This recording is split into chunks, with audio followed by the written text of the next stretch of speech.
बिहार राज्यपाल महासंघ की ओर से कार्यकर्ता सम्मेलन रखा गया है, क्या कुछ शर्त था इसमें? जी, पहले तो आपको इस कार्यक्रम को मजबूती देने के लिए समय निकाल कर आने के लिए धन्यवाद। आज का बिहार राज्यपाल महासंघ के बैनर तले पटना के जगजीवन राम स्वच्छ संस्थान के बड़ा सभागार में पूरे बिहार के पाल समाज के लोग आए थे, जो कार्यकर्ता सम्मेलन के रूप में उनकी शिरकत थी। आज हमारा मुख्य रूप से जो आज का कार्यक्रम था उसमें राजनीतिक हिस्सेदारी के सवाल पर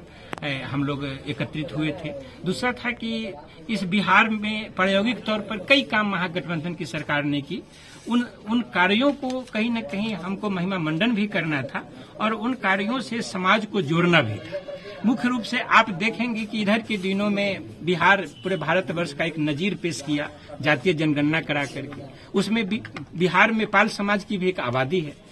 तो बिहार में पाल समाज की आबादी है, उसकी समस्याएं भी है। तो उन समस्याओं पर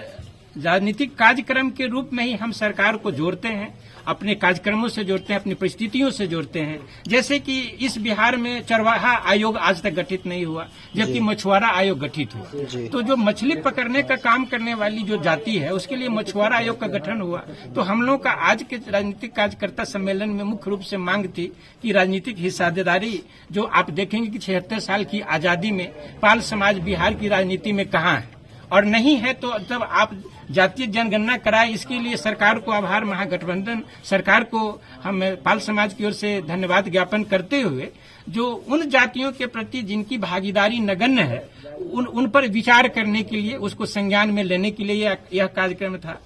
चरवाहा आयोग गठित हो।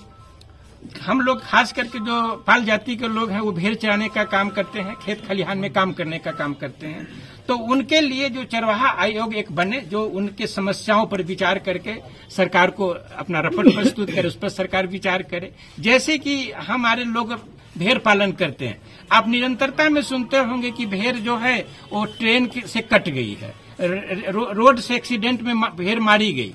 जो भेड़ चराने वाले लोग हैं उनके साथ आपदा घटना घट गई। तो वैसे जो भेड़ पालक हैं, जो भेड़ के साथ जो प्राकृतिक घटना घट जाती है, आपदा उनके साथ है, जो भेड़ पालक कट मर जाते हैं उनके साथ सरकार की सहानुभूति मिले, उससे मुआवजा मिले, और जो उनके वो जो परिवार के जो स्रोत हैं आमदनी का वो खत्म हो जाता है, परिवार ही तहस नहस हो जाता है, उस पर सरकार उसको नौकरी, एक उचित अवसर दे नौकरी का या पेशा का, जिससे कि वो परिवार नए सिरे से जीवन यापन कर सके। सर, आज सरकार के दो मंत्री आपके कार्यक्रम में शामिल थे, क्या आपकी समस्याओं से रूबरू हुए, सहमति जताई आपने कि सरकार को लेकर के कल से सदन उठ रहा है, सदन चलना शुरू होगा, उसमें आपकी समस्याओं को लेकर बात करेंगे वो? हाँ बिल्कुल, जैसा कि हमारा आज का जो कार्यक्रम रहा उसमें महागठबंधन में जो जनता दल यू की ओर से मुख्यमंत्री के प्रतिनिधि के रूप में समाज कल्याण मंत्री माननीय मदन सहनी जी आए थे और उन्होंने आश्वस्त किया है कि हम जो पाल समाज की समस्या है उसको मुख्यमंत्री जी को अवगत कराएंगे। ठीक उसी प्रकार से राजद से हमारे बीच में ये उदय नारायण चौधरी पूर्व विधानसभा अध्यक्ष आए थे, आलोक कुमार मेहता भूमि सुधार में राजस्व मंत्री आए थे, वो दोनों लोग भी आश्वस्त किए हैं कि हम उप मुख्यमंत्री तेजस्वी यादव जी को हम ये पाल समाज की जो समस्या है और जो आज का कार्यक्रम है उस कार्यक्रम का जो थीम है उससे हम अवगत कराएंगे। और हम लोग उम्मीद करते हैं कि महागठबंधन की सरकार पाल समाज की समस्याओं पर और राजनीतिक भागीदारी के सवाल पर मुखरता के साथ विचार करेगी और हमें ये न्याय मिलेगा, हमें राजनीतिक हिस्सेदारी मिलेगी, साझेदारी मिलेगी,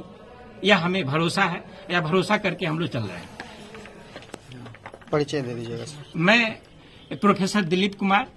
पाल, पाटलिपुत्र विश्वविद्यालय अंतर्गत जगत नारायण लाल कॉलेज खगौल में राजनीति विज्ञान विभाग में प्राध्यापक हैं और अति पिछड़े समाज की 113 जाति है जिसमें पाल समाज भी है। तमाम वंचित समाज के उन्नयन के सवाल पर जो भी समय निकलता है, जितनी रविवार की छुट्टियां होती है वो समाज को समर्पित है हमारी ओर से, और हम जो हाशिए के लोग हैं उसको मुख्य धारा में अगर हम कुछ काम कर सकते हैं, उसको मुख्य धारा में लाने में मेरा कोई योगदान हो सकता है, इसी विषय पर हम गंभीर हैं। सर, खास करके आज जितनी भीड़ थी, आपके समाज के लोग जिस तरह से एकजुट होकर आए थे, कहीं न कहीं एक बड़ा संदेश दिया और साथ ही साथ आप पे एक बड़ा विश्वास जताया, तभी इतनी भीड़ आपके साथ खड़ी थी। क्योंकि जिस तरह से भीड़ थी वो शायद श्री कृष्ण मेमोरियल हॉल भी कम पड़ जाता। लोग एकजुट होकर के अगर आए थे तो आप पे विश्वास किए। अब आप उनकी विश्वास पे निश्चित तौर पे आपको खरा उतरना पड़ेगा। इसको लेके क्या कुछ करेंगे? नहीं, निस्संदेह हम पहले भी और आज भी जिस मिशन को लेके हम चले हैं और हमारा समाज जो पाल समाज जो है हमारे नेतृत्व में जो इतनी उमड़ करके आया है, इसके लिए हम पाल समाज को धन्यवाद देते हैं, बधाई देते हैं और उम्मीद करते हैं कि ये समाज हमारे पीछे आने वाले दिनों में भी अपनी एकजुटता का परिचय देगा, ये हमें विश्वास है। और इसी एकजुटता के बल पर पाल समाज जो आगे बढ़ेगा और हम अपने हक और हुकूक को, चाहे वो किसी की सरकार हो, गठबंधन की सरकार हो, चाहे जिसकी भी सरकार हो, जो हम सबों ने जो मांग रखा है चरवाहा आयोग का गठन और भेड़ और उसके घड़े की प्राकृतिक आपदा से मृत्यु होने पर, नुकसान होने पर जो हम मांग रखे हैं सरकार के सामने, उसको हम लेंगे।